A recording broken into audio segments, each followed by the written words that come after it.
Racikan Berita 1. Assalamualaikum warahmatullahi wabarakatuh. Waalaikumsalam. Kembali lagi kita berjumpa di channel UI Watch pada hari ini. Dan kali ini kita akan ngobrol dengan seorang sahabat yang sangat terkenal di dunia tertentu. Tapi teman-teman pasti tahu, beliau ada Bang Bonaparte. Oh, Iwan, gimana Bang? Sehat Bang? Siap. Mantap. Alhamdulillah sehat. Alhamdulillah. Bang, ini kan kalau kita ngomongin dunia kepolisian, ini kan masyarakat kita tuh sering menyebutkan, oh masih ada kok polisi yang baik gitu. Ya, setuju Bang ya? Setuju.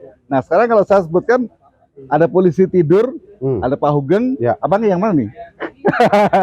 Polisi tidur itu kan bercandaan aja. Oh gitu. Dia nggak bisa ngapa-ngapain.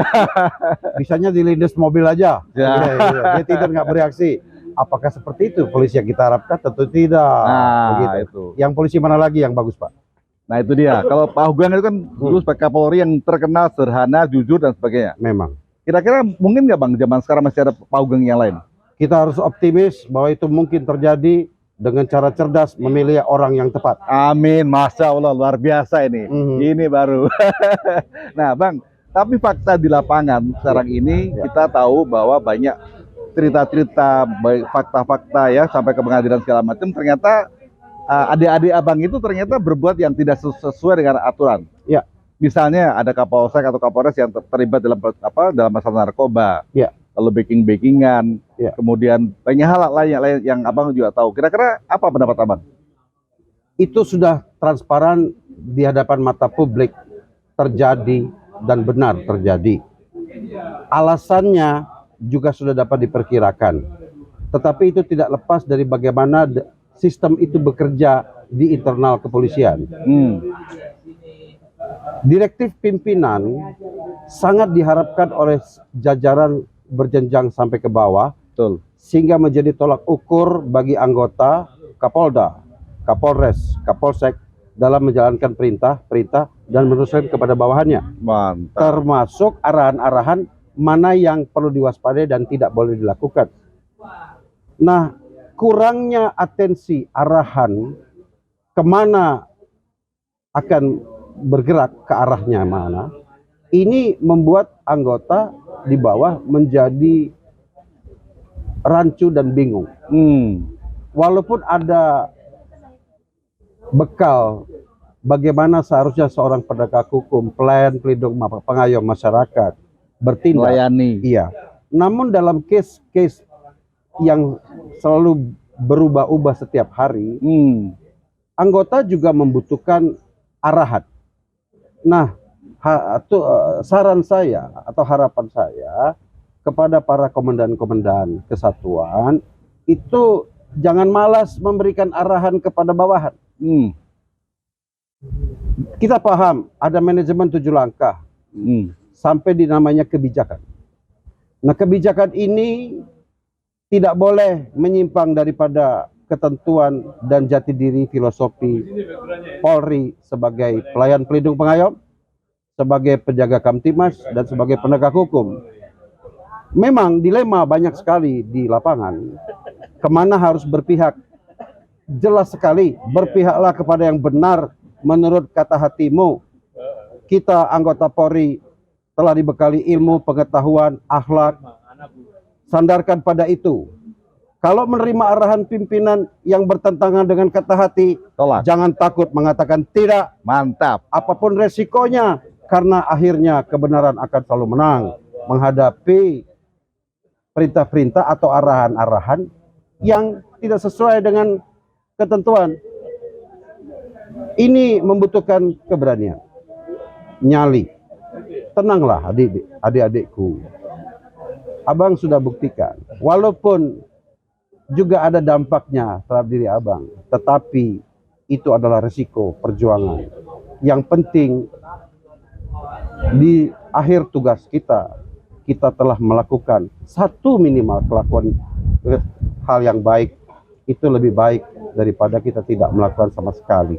Sepakat Bang. Dan satu lagi, kalau kita berbuat yang baik, anak cucu kita juga akan nilai dulu orang tua gue seperti apa gitu Bang ya. Ya. Nah, lain kalau sekarang misalnya ternyata perbuatannya memalukan anak, itu kan malu juga di masyarakat kan seperti itu Bang. Iya. Oke, sekarang kita geser lain sedikit Bang.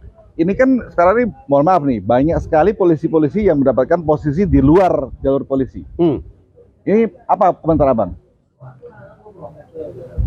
Ada penempatan-penempatan perwira-perwira aktif Ya, ke luar institusi Polri. betul. Kenapa itu bisa terjadi?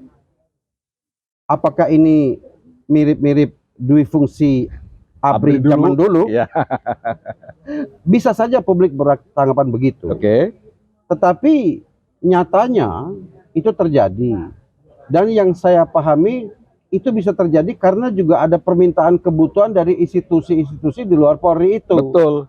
Betul terhadap sekali. personel-personel yang menganggap perwira-perwira ini baik TNI atau Polri punya nilai plus-plus dalam manajemen dan kepemimpinan. Betul.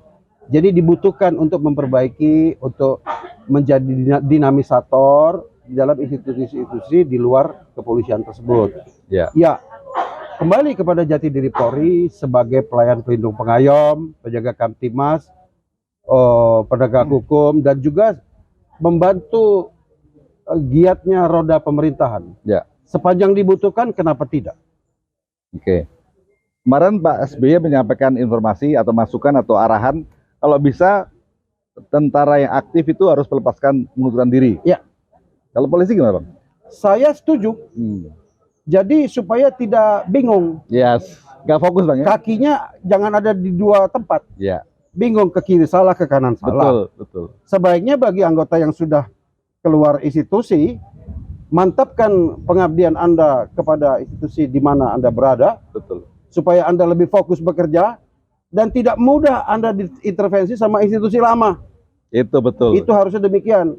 Jangan sampai satu orang punya jabatan terima tunjab di sana, terima tunjab di sini, akhirnya loyal ke sana, loyal ke sini, dan jadi bahan omongan orang. Jadi omongan orang. Apalagi lebih dari tua. Ada bapak dulu pernah ada pejabat punya jabatan sampai lebih dari 10 tuh. Allahu Akbar. Itu Allahu Akbar, betul.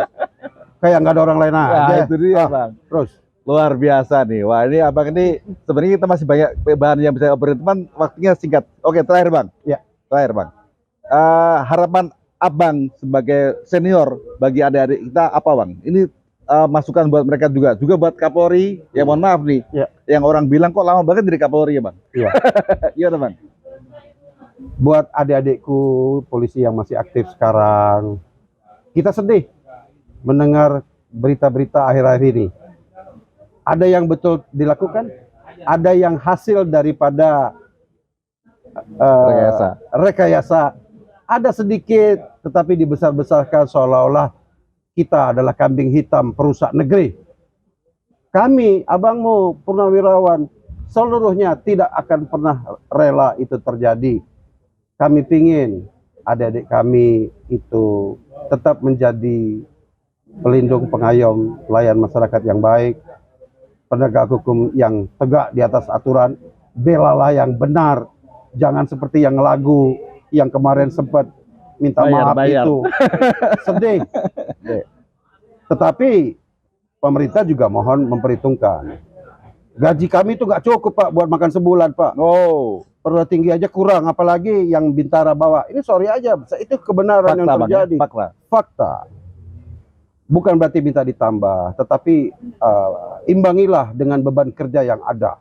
Ada standar penilaian dari manajemen kelas dunia manapun, bahwa semakin besar beban pekerjaannya, dia punya imbalan juga sesuai. Betul. Untuk salah satunya mengurangi. Tapi banyak juga yang sudah banyak masih serakah. Ini yang nggak benar. Mari kita kembalikan itu. Ya, saya juga tidak terlepas dari hal yang salah. Saya pun minta maaf kalau misalnya ada hal-hal yang saya lakukan yang salah sebelumnya. Tidak ada manusia yang lepas dari kesalahan.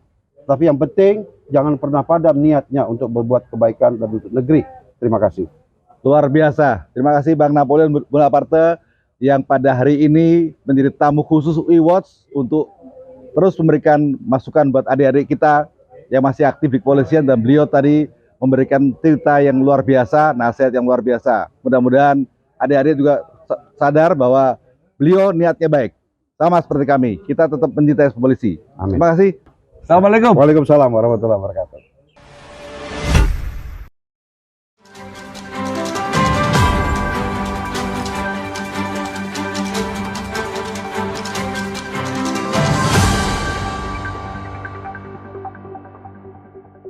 Racikan Berita 1.